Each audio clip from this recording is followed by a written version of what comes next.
Buongiorno da Renzo Micheletto, ben ritrovati con un nuovo approfondimento di Radio Veneto Agricoltura, registrazioni che continuano a non essere effettuate dallo studio di registrazione di Legnaro di Veneto Agricoltura, ma siamo in smart working e quindi in uno studio organizzato, speriamo al meglio.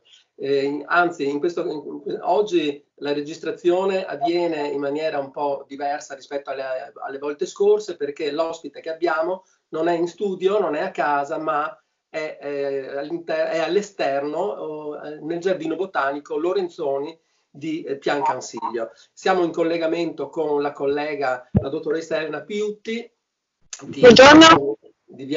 Ciao Elena, di Veneto Agricoltura, e che quest'oggi è in collegamento con noi e ci spiegherà alcune cose del giardino botanico. Perché siamo in collegamento con Piancansiglio? Perché proprio in questi giorni il giardino viene riaperto per le operazioni di manutenzione e salvaguardia della biodiversità conservata all'interno del giardino botanico Lorenzoni, appunto di Piancansiglio. Elena, ci spieghi qualcosa, cosa state per iniziare, cosa state facendo, perché riaprite in questi giorni e cosa si sta facendo? Certo, allora intanto buongiorno a tutti. In questi giorni il Giardino Botanico Alpino di Veneto Agricoltura in Piancansiglio è parte con il cantiere dedicato alle manutenzioni ordinarie del giardino. E queste attività di cura del verde sono attività che da subito, nonostante l'emergenza, sono state considerate appunto inderogabili e ora più che mai è necessario intervenire in questo ambiente proprio perché sta partendo la stagione, la nuova stagione vegetativa. E la manutenzione Scusa che ti interrompo, sono operazioni inderogabili per quale motivo?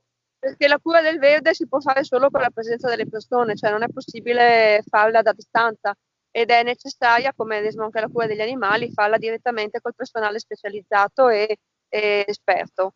E questo perché soprattutto nel caso della cura del verde, anche se siamo in un ambiente naturale, sono necessarie tutta una serie di manutenzioni ordinarie che servono per conservare la biodiversità che è contenuta in questo luogo.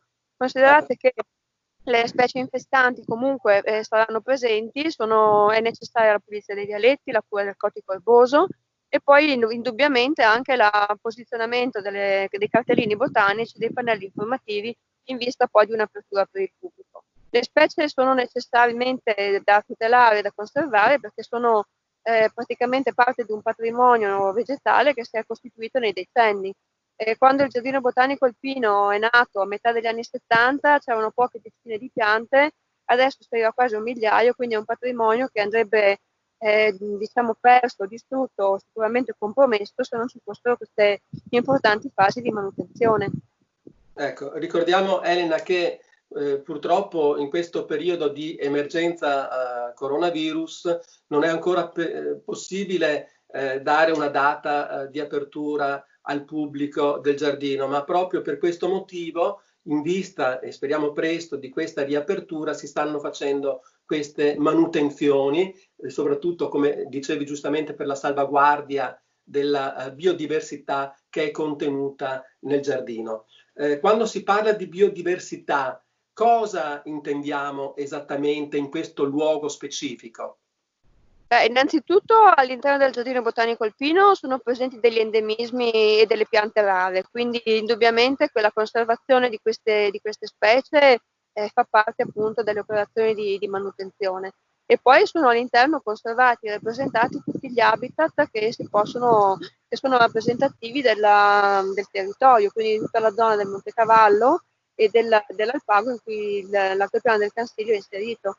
Quindi sono centinaia e centinaia di specie che sono inserite nel loro habitat naturale e appunto sono state raccolte e diciamo coltivate, proprio conservate nei decenni.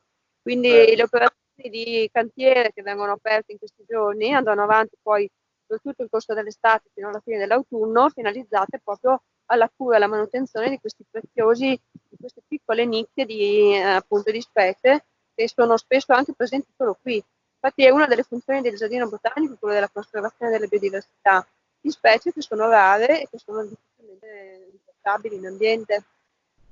Sì, ascolta Elena, visto adesso il giardino si sta risvegliando dopo la pausa invernale, ci sono già delle essenze, delle piante che appunto stanno dando i primi segni di risveglio?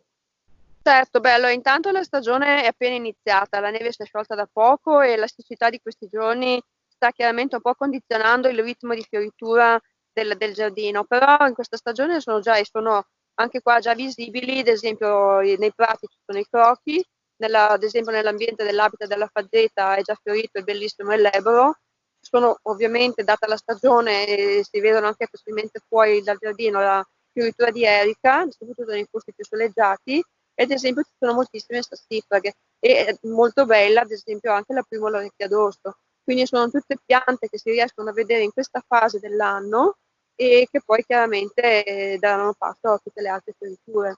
Ecco, il massimo della fioritura si vedrà sicuramente più o meno verso la metà di giugno, scusate, però già adesso ci sono delle bellezze. Certo. Ascolta Elena, noi promettiamo ai nostri ascoltatori e a chi ci segue di fare delle mini puntate di Radio Veneto Agricoltura dedicate proprio alle diverse fioriture. Riusciamo a prenderci questo impegno? Volentieri, questo sicuramente lo faremo, anche perché sarà da parte nostra, diciamo, la cura di tenere vivace anche la curiosità del visitatore, in modo che poi nel momento in cui sarà possibile venire anche sul posto potrà avere riscontro di quello che gli diciamo. E sicuramente nel corso della stagione il visitatore, anche che degli anni scorsi, può trovare delle cose nuove, perché noi ogni anno abbiamo l'obiettivo all'interno del giardino botanico di offrire degli input, delle curiosità, degli elementi nuovi. Quest'anno uno dei lavori di manutenzione sarà quello della ultimazione della rocciera, che ospiterà tutte le piante delle alte quote. Quindi ci auguriamo che il visitatore che verrà nel corso dell'estate potrà vedere anche questo nuovo ambiente che l'anno scorso non era visitabile nel pieno dello suo splendore.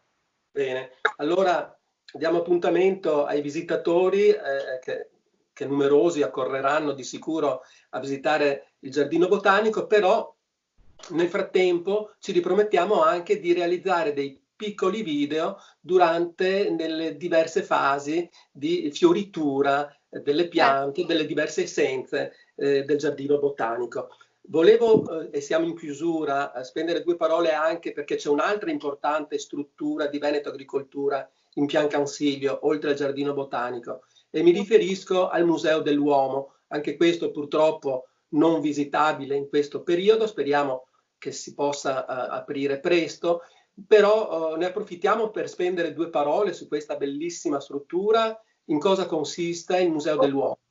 Allora, il Museo dell'Uomo in Cansiglio, come dice la parola, parla appunto del rapporto che c'è fra l'uomo e il Cansiglio nel corso della storia. Infatti nelle sale sono illustrati i vari passi, diciamo, della storia dell'uomo qui in Cansiglio, che parte dalla preistoria e arriva fino ai giorni nostri. Infatti sono ricchissime, molto belle le collezioni preistoriche che testimoniano la presenza dell'uomo qui ancora 15.000 anni fa, e poi ovviamente sono rappresentate tutte le tappe più significative della storia del Cansiglio. Infatti diciamo che si completano molto bene sia il Cansiglio, sia il giardino che il museo, perché insieme sono due strutture che spiegano il valore sia naturalistico ma anche storico-culturale di questo luogo. Certo, allora diamo comunicazione a chi ci segue che sia sul sito di Veneto Agricoltura che nelle nostre newsletter e poi anche attraverso i nostri canali social, Facebook, Twitter, YouTube, eccetera, è possibile trovare delle foto e piccoli video che riguardano questi interessanti luoghi del Piancansiglio. Certo. Ringraziamo la dottoressa Elena Piutti, collega di Veneto Agricoltura, per essere stata in collegamento con noi oggi da Piancansiglio e ci diamo, ciao Elena, ci diamo appuntamento la prossima settimana, un arrivederci a tutti quanti. Arrivederci.